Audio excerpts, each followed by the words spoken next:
I will call the joint planning administration and safety committee meeting to order. All members of both committees are here, including myself, the chair of planning administration, Councilmember Kozak, Councilmember Smith, and Melanie's committee, Ms. Houston, Councilmember Walker, and myself again on safety committee. First item of business. I'm here too. Yeah, you're not on any of these committees. I know, but I'm here. You're here. Who could forget? President Taylor. Yes. I just said, and you're present as well. Oh, sorry. That's all. Yep. Enunciate. I'm gonna have to really enunciate with the mask on.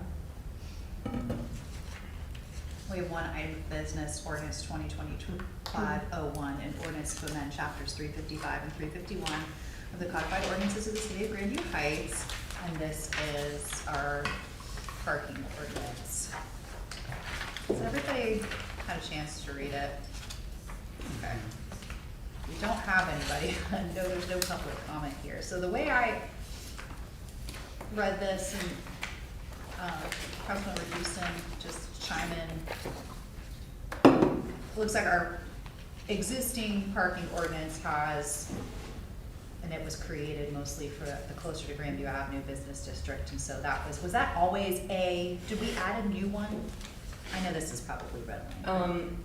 I would actually ask the city administrator to Okay, no, give that an is- yeah. overview of how we got here and how the process we went through. We had 2 departments, we had almost half our departments are sick. We have 2 missing. This will be implemented by a combination of departments, but we do have 2 of them here to speak to the substance. Okay, so it looks like to me that permit parking zone B, so that's all new. A was existing, B is new, but elsewhere it looks like we're making a difference in the time of what these parking zones are between A and B. And that's established by the district and the state Yeah. that was done on this. So A is 24 hours a day, 7 days per week, and then this new one, what the legislation is proposing, that it's between 4 and 10, just Monday through Friday. I know we have received some public comment emails prior to this meeting, and that I'm sure will get read in prior to our full meeting, about some residents requesting that this be 24 hours. I don't remember We if have it was another- 24 hours, 7 days a week also. The one comment I made note of that came through via email, Craig Berlin, 1020 West 2nd Avenue, was asking about 1 permit for each vehicle registered per address. And so one of my questions this evening is gonna be related to how many permits to be issued. But do we wanna kind of hear a little bit of background and come up to speed Yeah. from the administration and then move into discussion from there? What do you think? Yeah. Whoever wants to talk about Mayor Kearns, Ms. Colker. I will actually kick this over to the departments for detailed explanation of how we got here and why this recommendation is brought forward in the form that it is. So I will start off. You will recall that there was a petition brought forward requesting that we look at this area. Director Coker engaged with Morrissey to do a parking count. And as a result of them evaluating the area and looking at counts, we then held a community meeting in 2024 in the spring to review with the community, and now it is before you. You are correct that parking zone B would be new. We proposed changing the name district to zones just to make it in alignment with the rest of the ordinances that were in existence. And what we would do is currently the data that we have, and Director Calvert can add anything that I might miss, supports restricting parking to permit only from 4 p.m. to 10 p.m. Monday through Friday in Zone B. And we would be changing the times. You'll note in Section 1 that under residential permit parking Zone A, it's 24 hours per day, bringing it into alignment, making sure that our signage and our ordinances are consistent with the passes that are handed out as well, and then residential for zone B would be 4 to 10. And to answer your question about implementation, we would propose hang tags, much as we have for zone A right now. And what we were proposing is also to provide a hang tag per registered vehicle in the home, in addition to guest passes as well for anybody that may come, and we would differentiate those guest passes from the resident passes by color. We would propose handing them out. They would sign up electronically through one of our existing platforms. We would provide a 60-day window for residents to obtain those passes before we would intend to begin enforcement. That also would give the service department time to get the signage up and in place, get it all ordered. And we would do door drops to every residence in the zone to ensure that they understand this is coming, you need to get your passes, and try to communicate that as much as possible. And ultimately, they would pick up their passes from the service department, which would undertake the maintenance of the program. Can you talk to me about, a little bit about why, I'm not questioning it, I just know that this was a question. Why was it decided to do 4 to 10 versus 24 hours a day versus zone A? So Director Calker can expand on that a little bit, but I know that that's what the counts supported. buddy? So the MORPC study extended actually quite a bit beyond the petition request. In addition to the study, we're also aware of the Columbus zone-in rezoning, which doesn't have a specific zoning count. I know from dealing with Columbus that they do allow developers to consider parking in all directions cross-jurisdictionally, and they don't differentiate. And so combination of the resident concern as well as the understanding the future trajectory of densification along West 3rd Avenue inspired us to do the entirety of that area, the Northeast neighborhood. The outcome of that study really doesn't show a lot of congestion most of the time. They would say moderate congestion for a few hours in the evening during the weeks. More on the weekends. We did pass out, or MORPC did pass out flyers that the residents could put in their cars to help us understand which were resident vehicles and which were not. There wasn't a lot of compliance with that. Anecdotally, the report talks about beginning to recognize resident vehicles, same vehicle parked in the same location. And so, again, anecdotally, because the passes weren't there, they would say on the weekends it appears to be mostly resident cars. There's also not a lot of people parking in their driveways or in other locations on their own lots. But all in all, they say there was moderate congestion in the evenings during the weekdays. Really mostly along the petition roads, but we're suggesting to have the same restriction all along there in order to signal to Columbus that they will not be able to consider that parking for projects that come along 3rd Avenue, just to make sure that that stays open for our residents. So really it's more than what was recommended by the MORPC study, both in area and in duration. Catching the hours between 4 and 10 should allow people to get home, get settled. Specifically, it was a particular business on 3rd Avenue that seemed to be causing this problem. It was relatively short. The prior 2-hour limit even was suggested in the MORPC study. Maybe wouldn't have been effective anyway if they're coming for an hour class. So this prohibition should alleviate the current concern as well as helping to maintain good parking access for our residents into the future. And the signs will be up, so if there's an issue in the future, they can be adjusted then. Thanks. May I ask a clarifying question? The parking count study that's noted in the fourth whereas, that is the MORPC, you're referring to it as the MORPC study, but I hadn't heard Correct. MORPC until tonight, so that's Correct. one and the same, not two different things. Yes, Okay. no, that's correct. MORPC set up a planner pool shortly before we needed this service to help jurisdictions who needed planning support do things that planners who work for jurisdictions do, but they may not have capacity for. Okay. So we were actually the first project that one of their planners worked on for a jurisdiction. Okay. So, Thank you. could you explain, because I've heard this, and I went to the session for the residents last spring. how was it conducted? Like, when were they actually surveying it? Yep. Evenings and weekends? How many hours were they there surveying it? Evenings and weekends, and many, many times during the day. They were there, 7 AM, 10 AM, noon, 3 PM, 4, 5, and 6 PM, and 9 PM, and 7 days a week.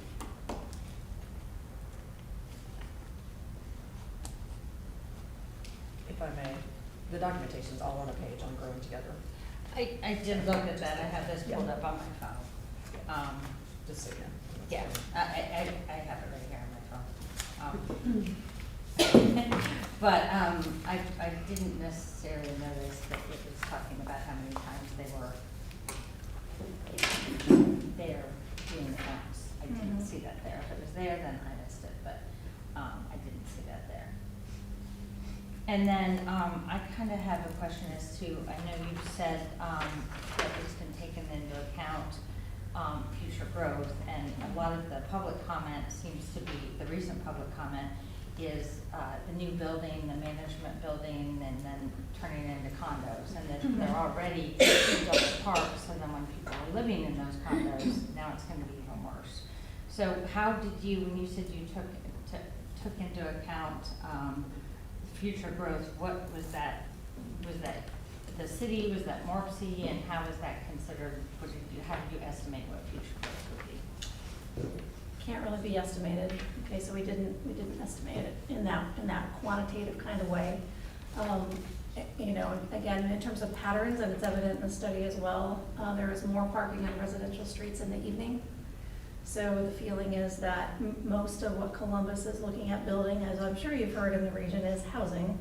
And so if the need for that parking is majority in the evening, preventing parking from 4 to 10 PM in the evening is gonna catch most of that parking. And again, if there is a future issue, it could be adjusted. Okay. If you can't, you know, the logic being, if as a developer, you can't count on parking being available when your residents need it, then you won't really count that parking as available. Well, and I was just wondering, like, if when the condos are filled, people will have, this is Monday through Friday in the evenings, but I would Mhm. think they probably have visitors, right?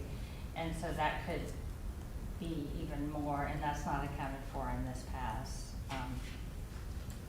So that's something to consider, because, you know, they'll have visitors, and then that's gonna, to make it even worse. Plus, the other thing I was thinking about is, I know you said that we can go back possibly, but also it might be, not cost prohibitive, but it seems like if we're spending the money now to put signs up and get them up, and let everybody know about it, that we want to make sure that we don't have to go back in even a few months and have to change it. Some of the additional consideration that was given as well is that if we make this parking pass, then it's an inconvenience for everybody. Not everybody wants a parking permit area, to live in a parking permit area, because then your delivery drivers, your friends coming over for dinner, whoever it is, also has to kind of navigate that challenge. I would just say that there's not data to suggest that it's required now, and in fact, that there's a lot of capacity currently. There was other things suggested in the study that could be pursued as well, which would be lining spaces so that people, you know where they can and can't park, and doing a more specific, delineation of the number of parking spaces available. The study just doesn't indicate a need right now, and without knowing specific plans along West Third Avenue. Did we do a survey of the current residents? I know there was the petition. The reason I bring it up is because that meeting, and there's not a whole bunch of people here now, but the same comments seem to all talk about the 24-hour permit, and the people that have commented recently. Mhm. And I would like to thank, by the way, I'm glad that the city changed their minds about the fees, because that was something that was really upsetting. And I mean, the room was packed. So I don't know how many people that represents versus how many people, residents on the street. I didn't do a head count and match and count how many houses were on that street, but it was packed and it was very, very emotional. People were, you know, very concerned about it. And a big part of that was the fees, and I'm so glad that's changed. But the other part was, the 24-hour pass. And some of that was kind of equitable to the other zone. But another part of it is they're just concerned, and this is what's coming up with all the residents that are mentioning stuff now, is the new condos that are coming up, that it could change even sooner. So I'm just trying to think what's smart and cost effective that, you know, like I said before, I'd hate to have to switch gears, you know, go back again after we've gone ahead and done this and then switch it to 24 hours and have to redo signs and make the city have to do all that extra work, but. And can I ask, piggyback on that, what would be required if it needed to be changed in the future for them to do another petition? And I just wonder if it's not easier now to put that 24-hour in. And I was at that meeting too, and the people felt like they were being treated very differently from the people up the hill, and that they wanted it to also be 24 hours in their neighborhood. I understand why it would be different. And I talked with a resident who lives right near those condos who has expressed concern. There's already people parking who are working there, and there's not really enough parking for those condos, and she worries that the 4 to 10 isn't going to be enough, that they would like to see it expanded. And I understand what you're saying, some people don't want a parking district, but I think it's not, from what I understand from that meeting, the residents, and this is partly why they were upset, because they were gonna have to pay, and then they have to call it in. The police weren't coming to patrol. They would be asked to pay and then have to call to report an incident to get the police to come out. So I'm wondering if that's still the plan, that they get the tags, but the police won't be patrolling unless they're just gonna come out if someone calls. So it's two things, just to clarify, we're talking about the rationale for 24 hours versus 4 to 10 p.m. and then the enforcement side of things. Right. Sorry. So I can tell you that the chief provided information that there's been 166 extra patrols in that area since January 1st of 2024. And depending on it, a parking complaint is going to be a lower priority level than some of the calls for service. So it will be based on what's going on at that moment.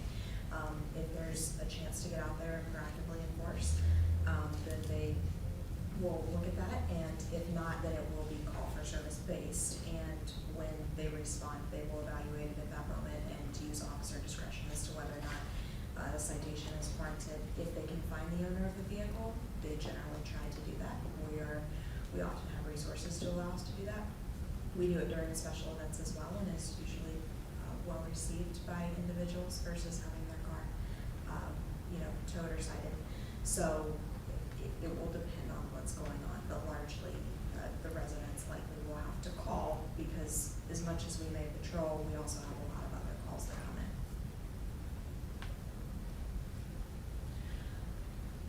in. I would again offer that we're exceeding what the planning study actually indicates. I would further offer as a planner that you have to think about the issue kind of holistically. Housing is expensive, new housing is very expensive. The more structured parking you require people to build because there is nowhere else to park, the more expensive that housing becomes. So we are looking for a balance. We need to recommend a balance that will both protect a reasonable access to parking within our jurisdiction, signal to developers that they need to consider the lack of 24/7 available access when they're looking at building along West Third Avenue, but not overkill the issue of protecting parking on the street so that there can't be any sharing, because what results from that is more surface lots, more structured parking, and more cost for everybody. Madam Chair, could I ask a couple questions? Of course. As you mentioned that there's a 60-day lead time window to sort of get the signage in place and get notices out to the residents. Can that communication to the residents include a reminder to utilize off-street parking that's available to them, or driveways or whatnot? Because I think sometimes people just get in a habit and it's just, you have to change behavior, If it's convenient to park in front of the Defer to Director Hale on the implementation piece. Yes, we certainly can include that in the communication as much as people are able, and certainly sometimes that's not always available to them, or they have, multiple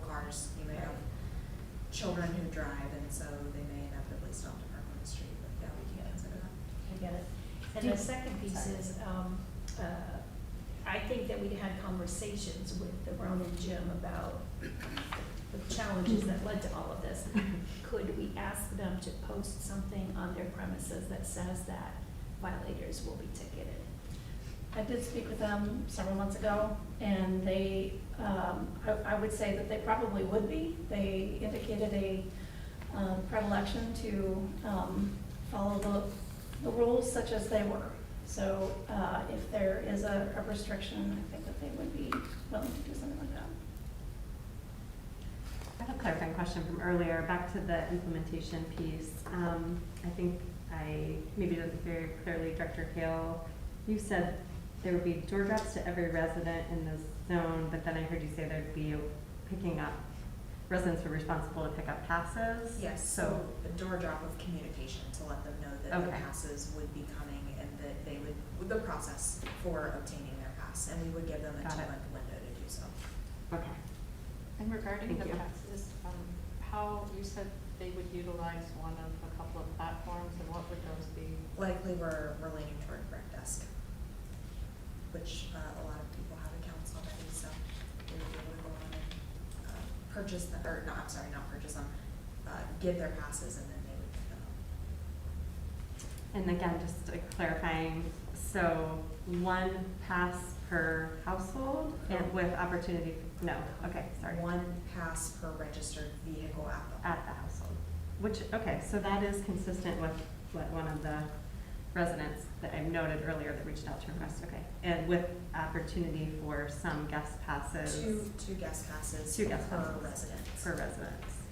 And those would be a different color. Yes.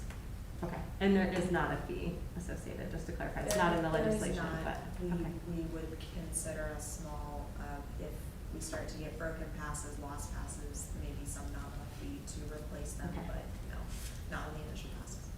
And how long would they be good for?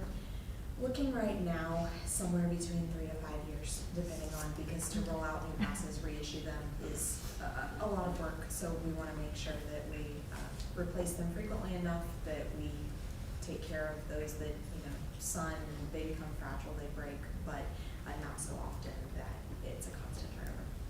And will you be doing this with the neighborhood up here at the same time? Our intent would be to roll out Zone B because they're the new passes and they don't have them. And as soon as those are done, then replace all of the passes for Zone A. They haven't had new passes in at least not since I've been here.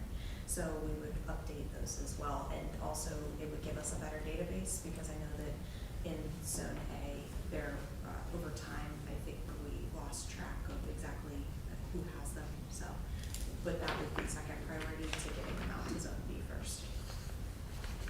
To that point, I was reading through some of the legislation. This is not the new language. This is existing language on page 5 about, number 1, the mayor may issue no more than 75 special permits. And I wondered if that language needs to be updated then. So we had discussed looking at this more comprehensively and not addressing this portion of it when it coincides with the first 10 Grandview District Plan and any studies that we may undertake with parking in that area, and then assessing whether or not it would need to be updated at that time. Okay, because that, and now I'm seeing that that relates specifically to parking zone A. Yes. So the plan is to keep it for now until we have a more better idea further along of what, if there are any changes that might come at that time. with our planning efforts. Okay. Following up on that, in 2022, I was working with Director Dvorsky from a resident complaint on Haynes about a business that had maybe 20-some parking passes, again, to the point that they haven't been reissued in a long time. And then there was discussion around getting those reissued. So I wondered though, because I think that that business is the only business that still has the passes.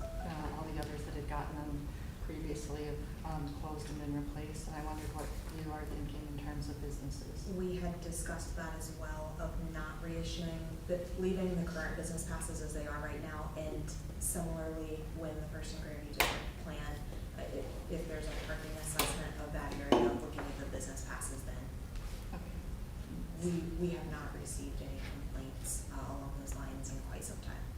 I think the person who I had been talking with is a renter and had indicated they were frustrated by the lack of action, and then they were gonna be moving, so they didn't have to do any longer. But I think it was all work from home related. It hadn't been a problem before, but with work from home, more people parking on the street, then it just created less parking for them. And that, you brought that up, Michelle, I kind of think that some of these fears can be assuaged with some new building. Like, there's a lot of businesses that are returning back to a, in-office model around Columbus, and I'm not sure that we're gonna be seeing quite as much daytime parking as we're used to. Huge businesses, employers in our town, or people going back, so I'm not, I don't know that we're gonna be seeing 2 vehicles per household home all day long when we have residents that have these concerns about, in the Zone B, about needing the 24-hour issue. And if the study is kind of backing that up, I almost would think that it might go the other way, that there'll be less daytime parking than ever before as people are having to return to the office. I've got lots of friends between Cardinal Health and Chase that are now having to go back to work, if not 7 days, most days of the week. And a friend who works at the auditor's office. 7 with the days? same- Yeah. You mean 5 days? 5. I work 7 days a week, doesn't everybody? Okay, were there, I'm sorry, after Michelle, then other committee members that haven't had a chance to ask questions? I did just want to follow up though on the question about what would happen if what is the process they would have to go through if they're seeing that the board attendance not what they need it to be? A request back to the city could be an avenue for that. Similar. The difference is that the zone will be created already, and the signs, the posts will be up already. And so the process might, from an implementation perspective, could be quicker. The passes will be issued already. Right, all of that, it would be a more minor change. I found some statistics as well. I just wanted to share with you that Morpsey found the highest occupancy rates between 5:30 and 7:30 p.m., over 50%. But as a whole, the district only had 47%. Average at 10 a.m. down to the lowest of 39% at noon throughout the study area. So there's really a lot of capacity in the area overall on the street still. Yeah, and again, between 5:30 and 7:30 p.m. is when I saw the kind of bolus from the business on 3rd. So going with a 4 to 10 p.m. time frame seemed to more than cover the current issue at hand. And that would be considering Monday through Friday, right? That's not thinking about the weekends. And the other comment is, do you know how many driveways there actually are or off-street parking options? Because a long time ago, I lived in that area, and even in our neighborhood, there's, I think, 1 driveway on our street. Yeah. So I don't think there are many driveways up on that area, so there's not a lot of other options. Do you know how many? Right. Well, the zoning code requires 2 spaces, off-street spaces per residence. And interestingly enough, when that was put in place, it was in order to clear the streets, parking on the streets. So, whether everybody has that, I don't know. How people use their property kind of varies, of course, but they could, if they don't have driveways, then they are generally served by alleys, many of which that have garages.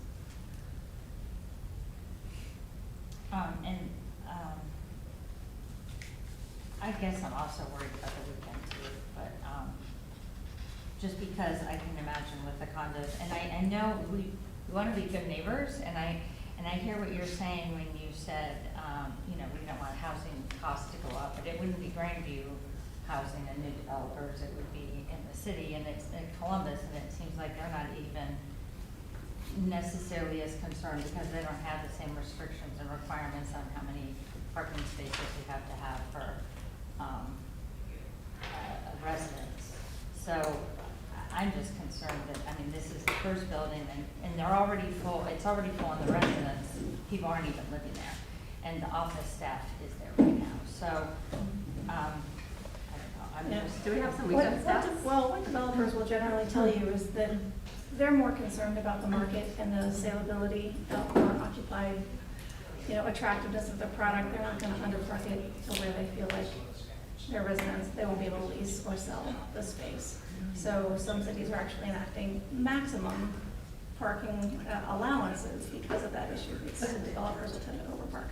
What it lets them do is look at the actual development that they're proposing and make a determination as to whether or not sharing can occur, like what we have in Grandview Yard. Grandview Yard is, by some counts, way underparked, and that's because generally we're sharing parking between businesses and residents.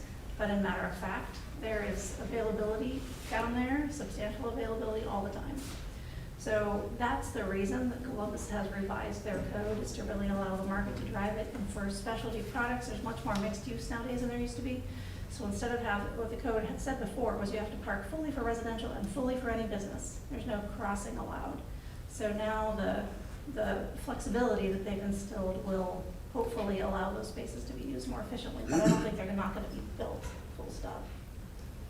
Well, and in the yard, there's a little space, the roads are bigger. I know some of those neighborhoods, the roads get super, super close. Mine, I'm lucky my road isn't that tight compared to others, but, I think that makes it even feel more congested when everybody's parked there and the roads are pretty narrow, so. Plus, I will make note of one other thing, is that in this process, we were also able to simplify and relocate with the fire chief, the location of the fire lane. So there's a net positive to the parking with how that fire lane, because those of you who've been here a long time, Edgell used to go out to Third Avenue. And now that it doesn't, that used to be the fire lane way, and now it turns back into the up Second Avenue and out Oxley. But that was there also already all along Second Avenue, and so some of that was able to be simplified, which should return a net benefit. Madam Chair, if I may as well, part of the zoning idea also aligns with the new Link Us initiative, with the idea being that we're having more transport, less people are driving, so you won't see quite as many cars as we have in the past. My son doesn't drive, there's a lot of young people that don't drive, so you don't need quite as much parking as you used to, or there might be, like, we're a one-car household for Keeler doesn't drive, so 2 people, but, so I think just the way people live and the infrastructure for multimodal transportation is changing, that does not require as many cars.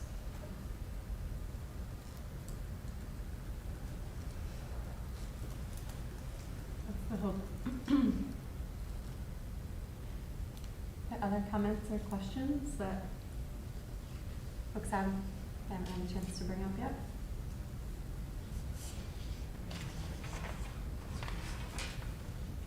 Chris, did you have something a while back? No. On page 4, and C, at the very bottom, it talks about the mayor, vice the director of public safety shall issue rules and regulations governing the manner in which persons shall qualify for one of these permits. I just wondered if that would be a document out on the website, or Much like Parks Maps, or the Parks rules that were antiquated, and we made them administrative so they could be more easily updated and aligned with current legislation. That's what we would envision. Probably something on the website referencing for new residents, people that live in the zone, how to get your permit, things like that. and then will you be changing, like you're talking about this idea of 4 to 10, will you be changing the 24-hour up here then, or are you going to keep the 24-hour up here? For now, no changes to how it's been signed up there. It actually wasn't supported by the code, so the code is being aligned to support what people think is the case up there, which is 24 hours. Yeah, and then if there's, different recommendation in terms of that zone, then we'll know better. Actually, in case you see her out, Alex is starting the first survey tomorrow. And we have her generally queued up to do a total of 4 collection weeks. They may occur on multiple weeks, but within a month during regular weeks, which is to say non-holiday weeks, or at least non-big holiday weeks. Collecting every day, Sunday through Saturday, one sample of parking data each season, essentially. So winter, spring, summer, early fall. So it's gonna take a little while, but that area varies so much by season, we felt like that was a better way to get a reasonable count. And it's not just that area, it's the whole catch basin for the First and Grandview District Plan. And then this is the planner pool again with Alex? Or No, she's because doing we have herself? Alex on staff now, we didn't back then, as you might remember, she's following the same, strategy, same protocol that Morpsey established, she'll be checking parking also multiple times a day, and dividing it by street segment inside of the streets, and we have a lot of data available.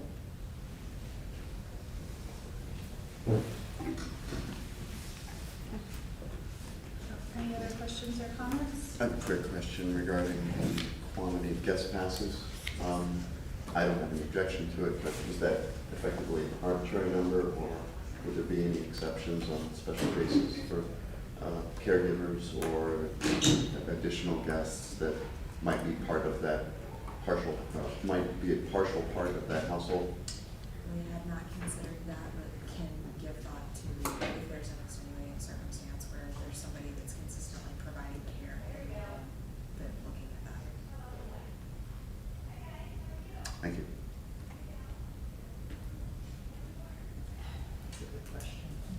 Other Madam Chair, may I ask one more question? Mhm. I apologize, I didn't realize this was Oh, going. that's didn't mean okay. to. No worries. For events like block parties, would there be, and I don't know if any of these streets are involved in things like block parties, but would there be a way to partner with, say, you know, the westernmost parking lot at the Gravy Yard behind the Ohio Health Wellness Place, whatever it's called, you know, to do sort of large-scale parking or to move people's cars off the street altogether? Or would that have to be privately arranged? That's not something we would facilitate, but if they wanted to work that out between the private parties, there would probably be some sort of liability waiver, there would, I'm Yeah. sure, be something. I that think it's something we should anticipate, because I know we get a lot of those block party requests in the summer.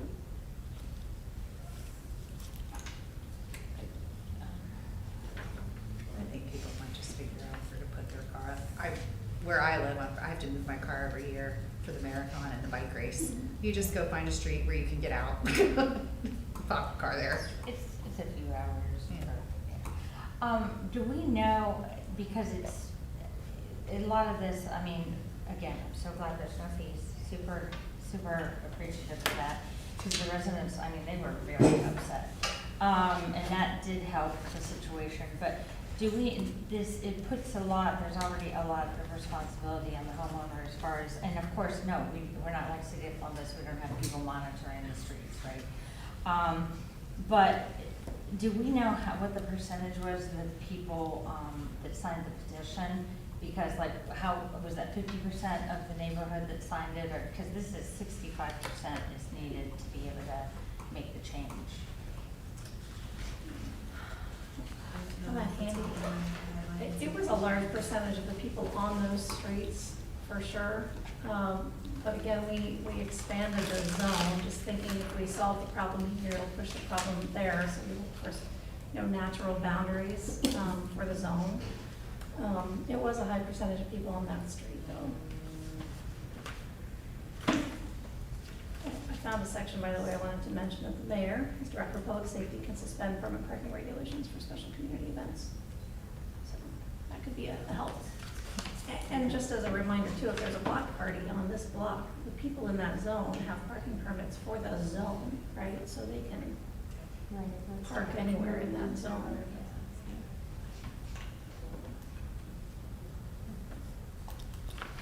Well, it's on second reading this evening. We do have one more reading, but it feels like we've gotten through a lot of questions and conversation. Do we want to let's try to think about the committee members and the recommendation we have overlap with you, Chair Weiss, on the safety committee as well.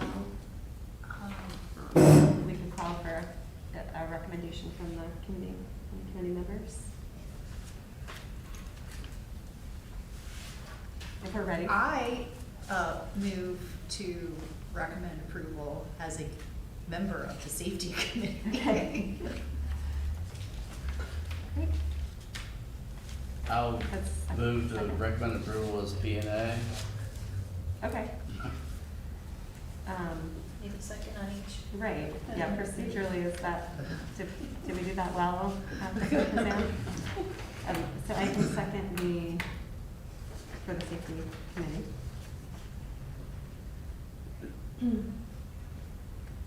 I'll second planning administration. All in favor on planning administration, say aye. Aye. And all in favor, excuse me, I forgot I was chair for the safety committee. Aye. Aye. No, I still have issues about the time frame, so. Okay. Still a majority. Yeah, Yes. so we have, we have recommendation to take to full council. We do still have a few minutes if folks would like to discuss anything that we haven't yet. Any other further I just questions? know a lot, I've heard some comments recently, and some residents, because they got letters from the city not long ago talking about the hours and the plan, they thought it was already done, and they didn't even think that they could, that there was no more chance for comments or change, so. I just wanna make sure that they, if they're not gonna get the 24 hours, that there's a real explanation to all of them to let them know that about the 65% that they can then send petitions and have to, if they need it changed in the future. And that was my concern, like, to put them through that again, and I would not want to have them have to go through that again, when if we. I know I'm I very will say adamant, truthfully, but- I think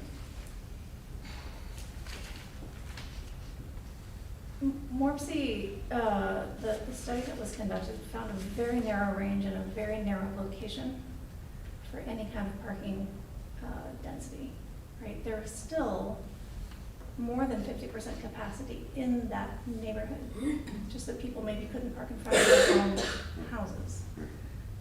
It is important that we be data backed when we're looking at these things. Or what is the response the next time somebody comes and says, well, you know, I've got an issue at my house. Well, we need to approach things systemically and they need to be data backed. I kind of, I mean, it's unfortunate that when you said the residents who were at it, it seemed like an interesting idea and made sense that everybody had to have a flyer so you knew which one was a resident or which wasn't. But since they didn't all have flyers in their cars so you couldn't tell, it just makes me question the data a little bit because people are trying to guess and figure out which cars, right? Which, you know, makes it harder. So that's why I'm questioning the data a little bit. And I'm sorry I'm so adamant on this, but there were only 2 council members that were in that meeting. And I mean, people walked out, they were really upset. And I mean, nobody was in tears, but I can't tell you how upset people were. And the room was packed. I mean, every single seat was filled and there was there were people with the entire back. And people were very upset about it. So, that's why I'm kind of. Cost. Well, no, it was both. It was both. Now, I will say, and I have said this, that I think the cost did make them feel a little better. And especially they were upset with the cost and the fact that it's not equitable up the hill. And then the other thing is that they have to self. Well, this isn't, Control. I mean, no But I'm disrespect, just- this isn't up the hill, down the hill. This Well, is sorry. on level, Pardon me. same. I would say zone A. Okay. Is the correct way to state that, yes, sorry. You But- are very right, and I appreciate that. Well, as long as that we keep making this differentiation, we have different problems in different areas. It makes a little bit more sense, even though I do have personal strong opinions about zoned parking in general. We're not talking about me necessarily. Grandview Avenue has all these businesses that are open all day long. You've got coffee shops that are open very early. There's a lot more businesses where there is public traffic to those places during daytime hours, that a 24-hour restriction makes a little bit more sense in that area. It's a much more commercially dense spot. And, you know, we've gone to the effort to have this study done.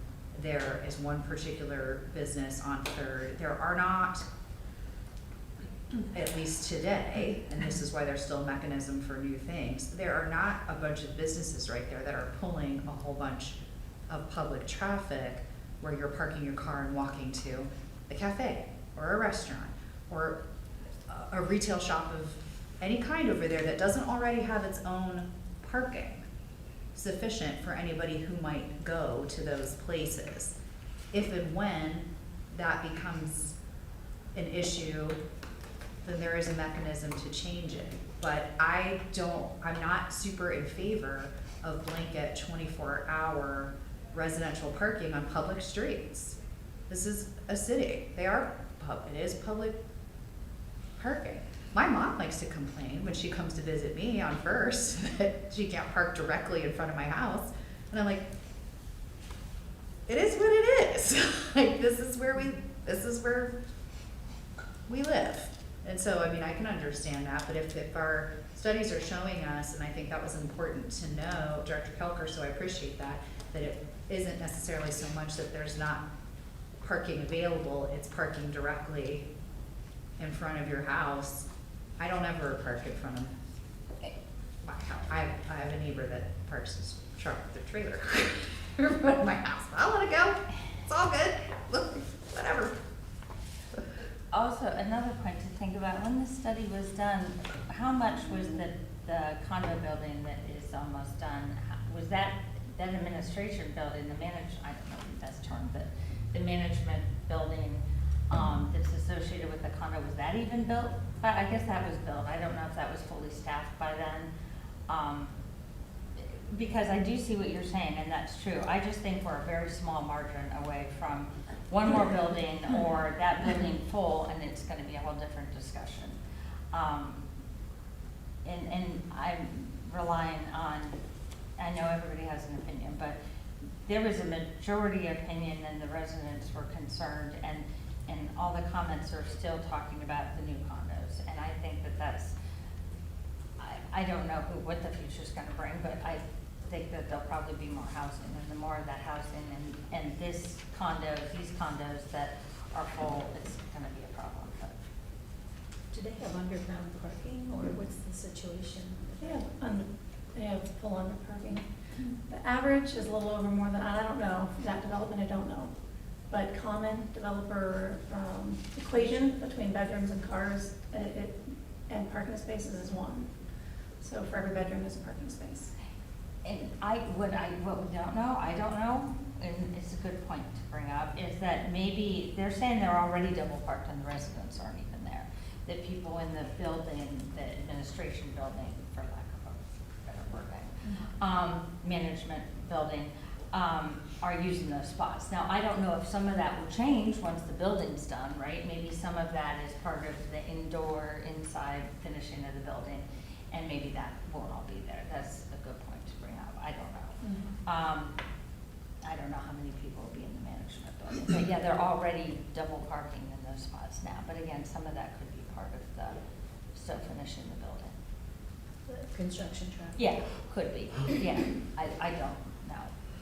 I mean, I don't think the residents know, right? They just know what they do see is they do see that the parking spots that are there without residents, they're already parking double spots in there, so. Well, I'm sure we're gonna have more conversations to come, and there are development pressures on the adjacent to our community in Columbus and with Zone In. That's gonna continue to increase, but also there's benefits to the Zone In approach as well in terms of provision of affordable housing and, walkability and density go together. So, having said that, also help with the concerns and appreciate the lifting up of residents' concerns, and it's a tough one, and I think we have something here to work with, and we have a couple recommendations, so let's leave a couple minutes before, if that's all right with you, Chair Hatsutinos? Shall we leave a couple minutes Wives. of folks' wives, excuse me? I can't believe I did that. It's been a long time. Excuse me. Chalk it up to my not feeling well today. But let's give folks a couple minutes before full council just to break, and thanks for everybody's time. I move to adjourn. Second.